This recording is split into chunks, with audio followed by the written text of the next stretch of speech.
Уруугч төрийн сайд Манжуцрын Дорж балмын түүх.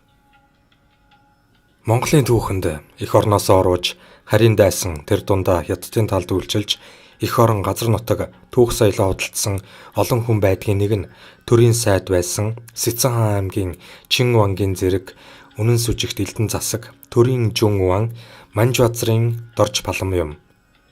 Тэрбээр гэрсэн ч жалаар хунтайчийн залгамжаар борчход овг хьюд ясны хүн байсан юм. Түүний өвөг эцэг халахын алдарт Тоован буюу тогтох тур ноён 1868 онд нас барсны дараа Ахмад хөвгүн Манжуцар зэрэг хэрэгмийг нь залгамжилжээ. Манжуцар удалгүй 1871 онд нас барж түүний Ахмад хөвгүн Дорж балам Бадаргуулт төрийн 10 дугаар онд буюу 1884 онд засаг төрийн Жун Ван залгамжилсан байна. Дорж балам удам угсаа залгамжилсан эрдэм номтой хүний гэрүүлд төрж өссөний хувьд багасаа бичиг үсэг сурж тухайн цагтаа зэгсэн боловсралтай эрдэм номтой хүнд тооцогдож байв. Гэвч улс төрийн хувьд төдийл сайн төлөвшөөгүй. Үзэл бодол нь доктортой бус ашиг завшаан нэр алдарт дуртай овжин залтай нэгэн байсан бололтой. Нөгөө талаар хошуу нутаг нь алс хол халахын зүүн өмнө хязгаарт өвөр Монголтой залгаа байсан учраас тэрбээр өөрлөгчд болон цаашаа хятад хүмүүстэй нэлээд хэлхий холбоотой манж ихтэй дорны соёлыг талархан үздэг байсан байж болох талтай. Элтэн Жун Ван Дорж балам 1911 оны зун болсон хан Ван ноёд түшмэд лам нарын зөвлөгөөнд оролцож улс орныхоо тусгаар тогтнолыг сэргээх үйл хэрхийг талархан дэмжиж байжээ. Ийм ч учраас богд Жавцан Домб хаан ширээнд залран гişиг тараахта түүнд Чин Вангийн зэрэг бөгөөд үе уйлран элтэн цол шагнан хүртээжээ. Гэтэл Дорж балам тэр даруйд дээд доодыг мэхлэн Хариат аймгийн дотроос үлэмж тооны тэмээ мөнгийг албатан авч Сэм оргон Бээжинд оргон оцсон байна. Түүний оргон явах болсон шалтгаан нь богдыг хаан ширээнд залахыг эсэргүүцэж алтан ургийн ноёдоос хаан сонгох ёстой хэмээн үзэж байсантай нь холбоотой гэсэн мэдээ байдаг боловч түүний Бээжинд очисон зорилго өөр байсан бололтой байдаг. Монгол улс тусгаар тогтнолоо сэргээсний дараа Хятадын засгийн газар богд хаанд загтал өчиж тусгаар тогтнолоосоо татгалзсан Хятадтай нийлхийг шаардсан боловч Монголын тал үүнийг эрс няцаасан юм.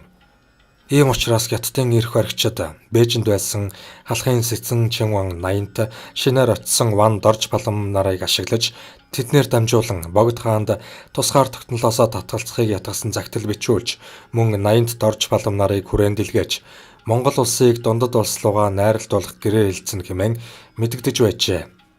Ийхүү Бээжингийн эрх баригчид Дорж балмыг хүрээнд илгээж Монголын эрх баригчдыг тусгаар тогтнолоосоо татгалзахыг ятгуулах гэсэн боловч Монголын засгийн газар түүнийг хүлээн авахаас татгалзаж байв.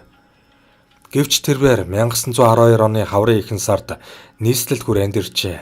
Түүнийг нийслэлд хүрээнд ирсний дараахан буюу олноо өргөгдсөний 2 дугаар он цагаан сарын 30-нд 1912 оны 3 сарын 8-нд дотоод яамны сайд Даалам Цэрэнжимэд дэд сайд Гомсөрөн Цэдэн Содом нараас богд хаанд бичиг өргөн Ноднын 100 манай Монгол өөртөө улс болох явдлыг олон хан Ван хурамчуулж анх эхлэн зөвлөн хэлэлцэхэд Дорж балам анх зөвлөсөн бөгөөд тэр даруй дээд доодыг бүрэн мэхлэн хуурмаглаж Хариат аймгийн дотроос үлэмж тооны тэмээ мөнгө албатан авч сэмхэн оргож Чин улсын нийслэлд оргосныг үзвээс анхнаас энэ хэрэгт их л ойшоосонгүй агаад онцоор хуурам эхэлж бүрэн учрыг сонсоод гэрчлэн залтахаар отсон учир илэрхий.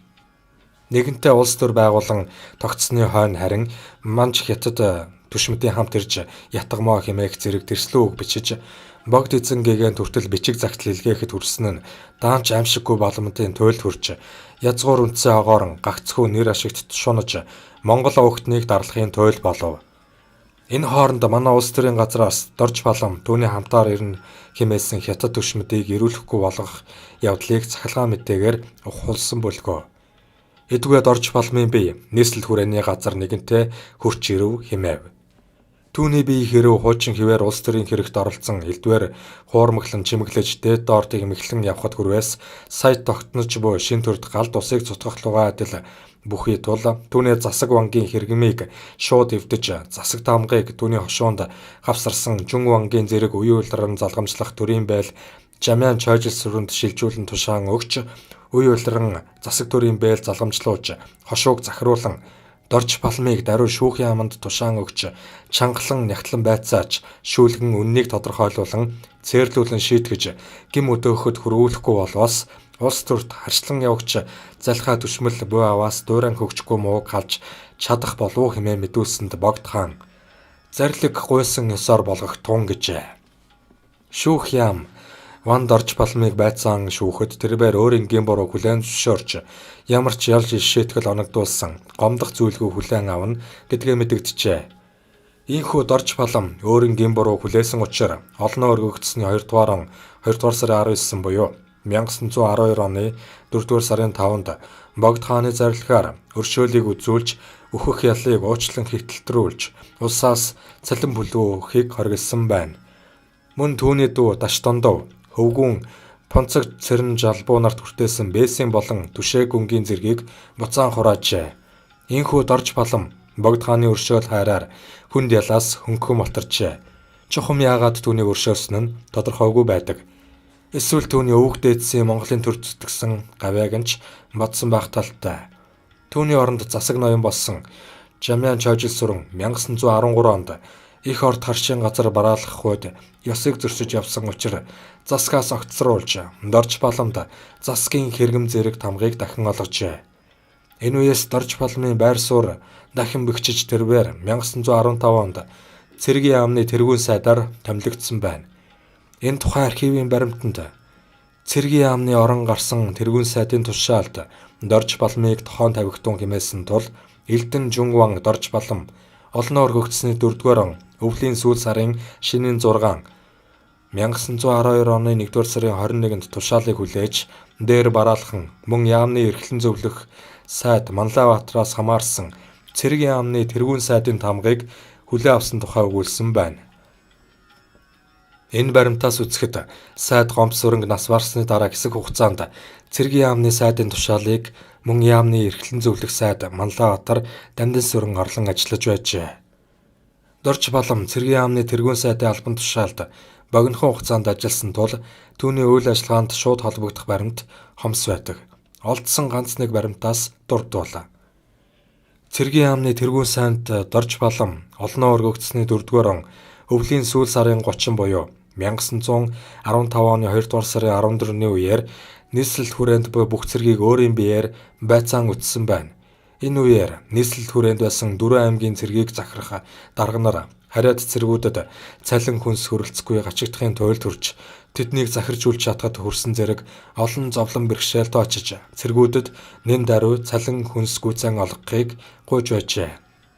Монгол Оросын хооронд 1915 оны 8 дугаар сарын 10-нд байгуулагдсан Монгол цэргийг сургах тухай гэрээнд Монголын талаас гадаад яамны сайд Цэрэн Дорж, Цэргийн яамны сайд Дорж Балам, Сангийн яамны сайд Лувсан Балдан, Оросын талаас Монгол дахь генералны консул Миллер нар гар үсэг зуржээ. Энэ гэрээний дагуу 1 жилийн хугацаанд 200 хуучин цэргийг 2 сар, 800 шинэ цэргийг 6 сарын хугацаатай сурган бэлтгэжээ. Дорж Балам яагаад ч юм гинэт өөрийн хүсэлтээр сайдын албан тушаалаа өгсөн байдаг. Чухам яагаад ийм шийдвэр гаргасан нь онцлог хэвээр байдаг үлээ. Ингээд түүний оронд бүгд ерөнхийлөн захирах сайд Сайн ноён хаан Намнан сүрэн Цэргийн яамны сайдыг хавсран ажиллажээ. Тэд олноо өргөгдсөний 5 дугаар он намрын сүүл сарын шинийн 5 буюу 1915 оны 10 дугаар сарын 13-нд тамга хэргийг хүлээлтсэн байдаг. Ийхүү Эрдэнэжүнван Дорж Балам 1915 оны 1 сарын 21-ээс 15 оны 10 сарын 13-ны хооронд буюу 9 сарын хугацаанд Цэргийн яамны сайдаар ажиллажээ. Энэ ташрамд дуртахад тогтох төр буюу Дов ангийн гутгаар хөвгүүн Бавд Оржийн хөвгүүн тэргүүн зэрэг тайж Минжүүр Дорж, Дорж Баламын дүүгийн хүүхэд буюу төрсөн ах дүүгийн хүүхэд хэмээх хүн Цэргийн яамны их зохиогч түшмлээр ажиллаж байсан бөгөөд түүний тухай архивын баримтад элдвэтгэжээнгүй болгоомжтой утга зүйд боловсрсан хэмээн бичсэн байдаг. Ийм учраас түүнд 1914 онд тэргүүн зэрэг үе улиран залгамжлуулах зарилгийг Богд хаан гаргасан байна. Хятадын цэргийн эрхтнүүд 1919 онд Монголын автономит засгийг огцруулсан үеэс Эрдэнэжүнван Дорж Балмын тухай түүхэн сурвалжид нэг бус тэмдэглэсэн байдаг. Бээжингийн засгийн газраас хүрээний хэрэг шийтгэх сайдаар томилогдсон Чэн И цөөхөн цэрэгтэй хүрээнд ирсний дараа хэрэг туслалцах Монгол төлөөний түвшмдийг томилсны дотор Сэцэн хаан аймгийн Сүжигт ван Дорж балан багтсан байна. Энэ үед тэрбээр хөвгүн Понцог цэрэн Жалбуугийнхаа хамт хүрээнд сууж өөрөө хүрээнд байгаа Хятадын цэргийн эрхтнүүдтэй ойр дотн харилцаж хүүн богдын нэрийг барьж Монголын хувьсгалчдын нэг Ласлын эхнэрийг салган суух зэргээр зүй бус үйл гаргаж байсныг түүхэнд тэмдэглэсэн байна. Ийм учраас нийслэл хүрээнд байсан хувьсгалчид тэднээс маш болгоомжилж байв. Үүнийг нотлох баримтыг дурдвал Сүхбаатар, Лосол, Догсом нар олноо өргөгдсөний 10 дугаар оны зуны сүүл сарын шинийн 7 аргын 1920 оны 7 дугаар сарын 22-ны өдөр богдын тамхтай бичгийг авч нийслэл хүрээнээс мартахоор бэлтгэж байгаад Сүжигт ван Дорж балан нарт мэдэгдсэн төлөв бүхийд сэжиглэл төрж тэр шөндөө Сүхбаатар Догсом нар өмнө зүг гарч туулгалын өмнө хээр хонж байжээ. Мөн хятадуудад баригдахаас болгоомжлон хөдөө гарсан нэрээр их хүрээний лам нарын гэрээр төр нуугдсан явж байсан Манлайбаатар Дамдил сүрэн Хатанбаатар Магсар жав нарыг Дорж балмын хөвгүүн Понцог цэрэн Жалбуу нар хятадуудад мэдээлснээр олноо өргөгдсөний 10 дугаар оны 10 дугаар сарын 13 буюу 1920 оны 11 дугаар сарын 21-ний өдөр баривчилсан байна.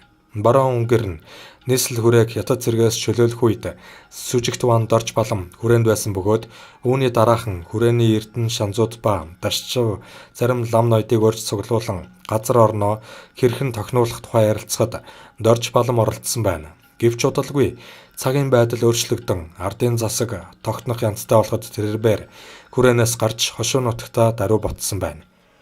1921 оны үндэсний арчилсан хувьсгал ялсны дараа Монгол ардын засгийн газраас улс гэрээг засан чухал цаг тохиолдсон учраас харьяат олон аймаг хошуунаас хэрэг өнгөрүүлсэн чадвартай засаг ба засаг бус хан ван бэл бэс гүн түшмэд нарыг зарлан хуралдуулж засагт холбогдох чухал хэргийг хянд хилцэхээр нийслэл хүрээнд дуудсан байна.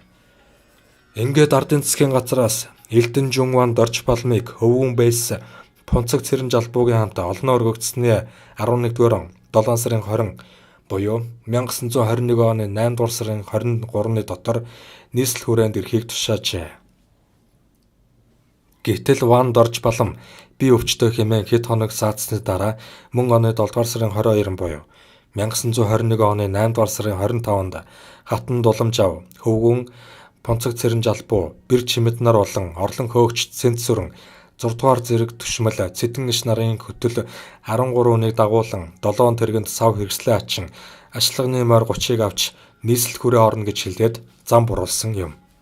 Тэрбээр ардын засгийн газар өөртөө нөш санаж тооцоо бодно.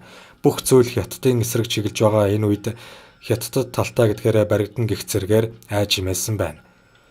Тэдэнтэй хамт явах байсан хяа сэрэтэр гэр хол учир ноёны өргөөнд хоцорч ирээд хойноос нь морджээ. Тэрбээр засаг ноён Дорж балмын хойноос нэхэн давгсаар гүйцэлгүй харанхуй болохоор нь хошууныхаа нэгэн сүмд хоноод өглөөрт босч засаг ноён Дорж балан нарыг эргэн сорвжилсан байна. Гэтэл тэд мөн сүмийн зүүн талд буудлаад тэндээс зүүн тийш хөлөн бөөрийн шинэ баргын нутаг чиглэн оцсон мөр олж хойноос нь нэхэн хөөсөн боловч морин цуцаж буцаж хошуут хамгын газар ирж энэ тухай мэдээлсэн байна. Энэ мэдээг аваад хошуут хамгын хүмүүс маш их айн сандарсан байдаг.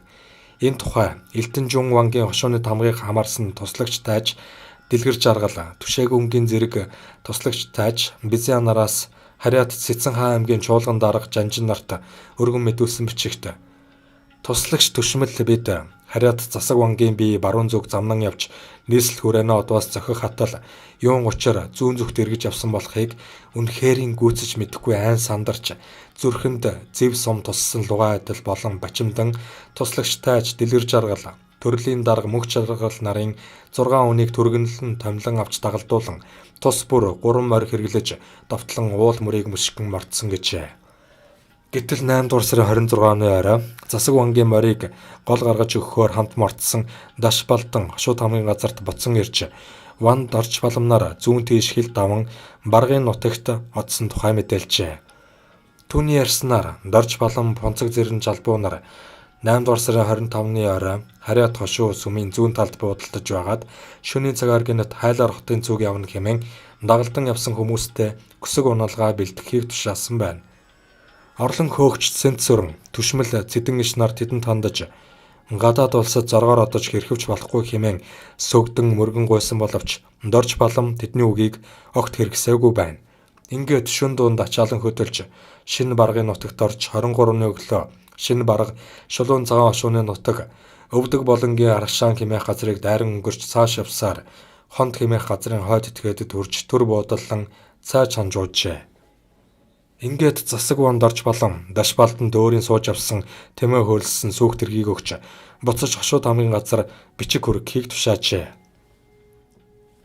Уг бичигт Элтэн ван би бээр даалам дэмч гүн туслагч залан байда та нарт хуудас бичиг хүргүүлэх учир ван миний бие хөвгүүн чимэд дамбын пунцаг цэрэн жалбууг инхүү авгаалдаг байсан бололтой.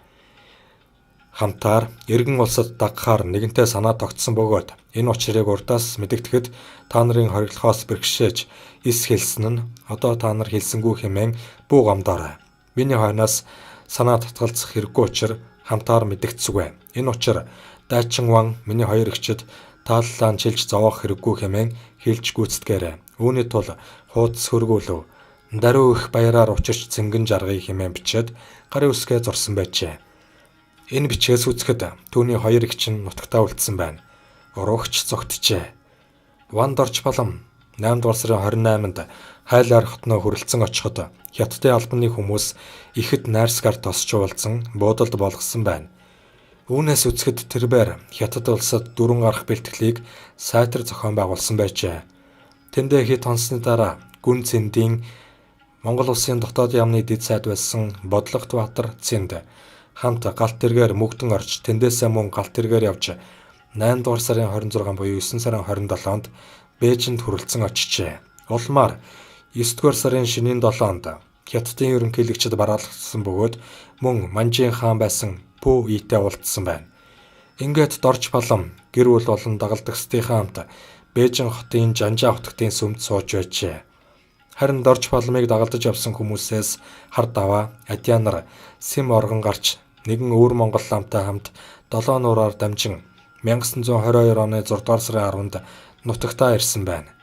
Ийхүү Монгол улсын цэргийн яамны сайдаар ажиллаж байсан нэгэн ноён цаг төрийн ирэхээр улсаас уран Хятад улсад дөрвөн гарсан байна.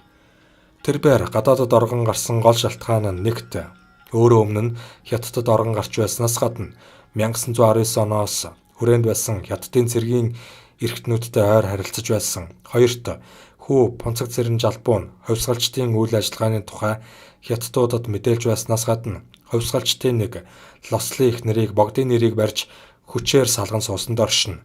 Ийм учраас Дорж Балам ардын засгийн газрын дуудснаар нийслэл хүрээнд очих аваас хэрэгтэн болж ял хүнээ хүлээн хэмээн айн болгоомжилж хил даван оргосон байна. Эх орон элгэн саднаасаа нүүр буруулсан тэдний амьдрал хувь заяа эмгэнэлтэйгээр төгссөн мэдээ байдаг билээ.